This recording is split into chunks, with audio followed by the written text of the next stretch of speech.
sit there. You sit in the middle time, since you have the pointers, and I'll just like. Okay.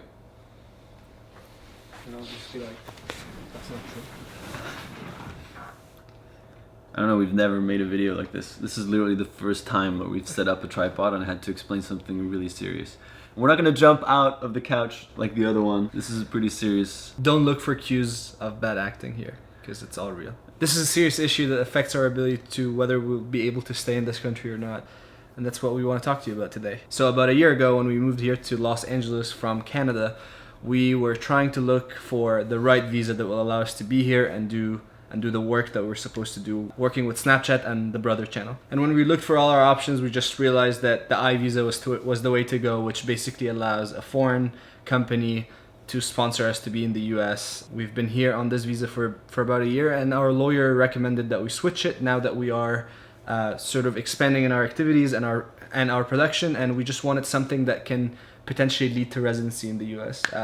That's why we went for this other type of visa called E2, which is investor status. That was basically 9 months of work summarized in about 150 pages of application paperwork each. And so if you're not familiar with these E's and I's, might sound confusing. There's a few different ways you can come to the US, and it's incredibly hard. So this is something that's been kind of like almost like a dark shadow over our lives for the past year. Like some days it's just led to us to not being able to shoot a video at all because we were just like so lost in terms of like, if we don't even know if we can stay here, it's just really hard to want to be happy and go outside and do all these things. And so it's something that we've never shown on camera before because we just don't feel like it's necessary or that you guys really care about that. We try to make sure that the channel stays positive.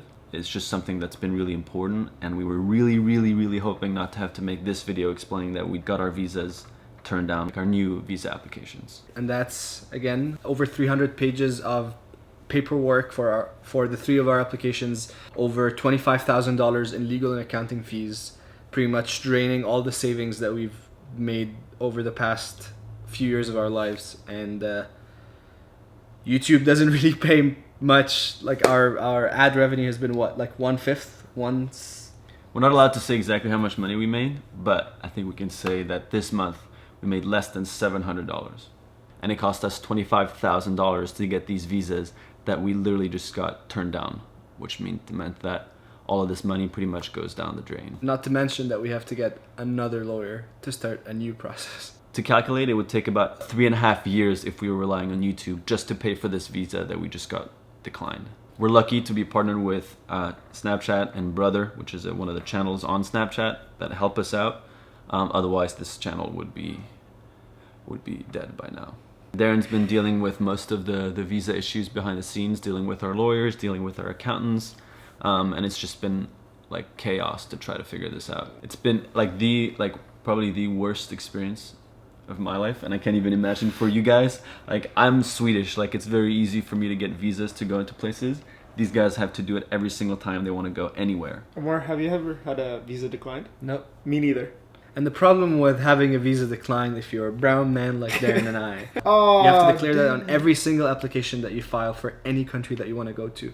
And just the fact, when they ask if you had a visa rejected and you say yes, and then they ask you which country, and then you say the United States, that's already like, you've lost so many points. It's going to complicate pretty much the rest of our lives just because of that one rejection. Bearing in mind that we had everything that was required was, because we didn't mention like what actually made the visas get rejected.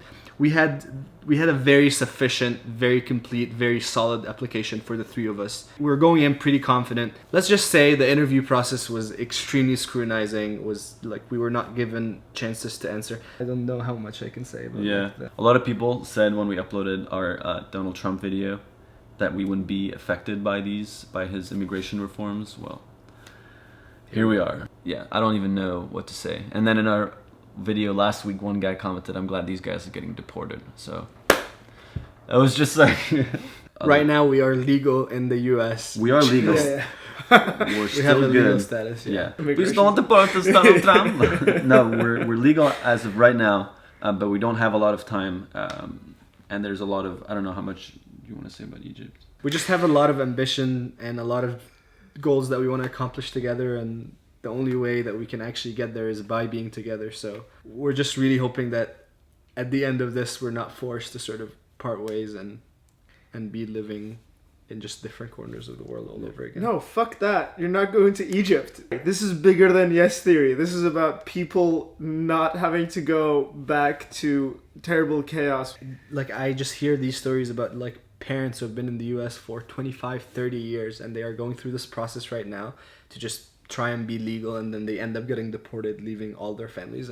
So at the end of the day, to want to live in the US in a privileged position where we're getting paid to sort of do our dream job, we realize how spoiled that sounds, but no, our literally our livelihood. At the end of the day, like what keeps us almost like hopeful and happy is just feeling like people actually care and feeling like we're providing something valuable to their lives beyond just entertainment. That makes us always feel like this is all worth it. Going through all this crap in the behind the scenes and then being able to go out and actually obviously have fun together, but be able to produce something that hopefully has, you know, a net positive impact on the world is, I think, might sound cheesy, but it's motivating when you have to deal with bullshit. You know, we got each other. Yeah. At the end of the day, we realize very well that Yes Theory has, since its inception, and through its lifetime, will always be about the unlikely friendship of 4 friends from 4 different countries. And at no point we're expecting this to be easy, but this is our story and we're gonna get to live it, and we're gonna stick together no matter what. Whether it's living here in the US, whether it's living in Thomas's basement in France, or somewhere in Mexico, we will make it work and we'll stick together. I hope that wasn't too depressing for you guys. Our hopes are up. We're working on plan B's and plan C, so we are safe. Like, we will get over this. It's mainly right now the financial pressures of YouTube not paying enough, being in a transitional period with our work with Snapchat, and the ridiculous amount of money that lawyers and accountants require for that kind of thing. So thank you for sticking around, and thank you for watching. Thank you for supporting us in any way, like messages and everything just means so much. Yeah, we're just stoked to make this work. Yeah. Big summer, huge summer ahead. Yeah. Like, so many plans and so many travels and so many cool videos that we have in mind, and we're just excited to have you along, hopefully with no deportation in the middle of that summer. All right. Thank you so much. Bye.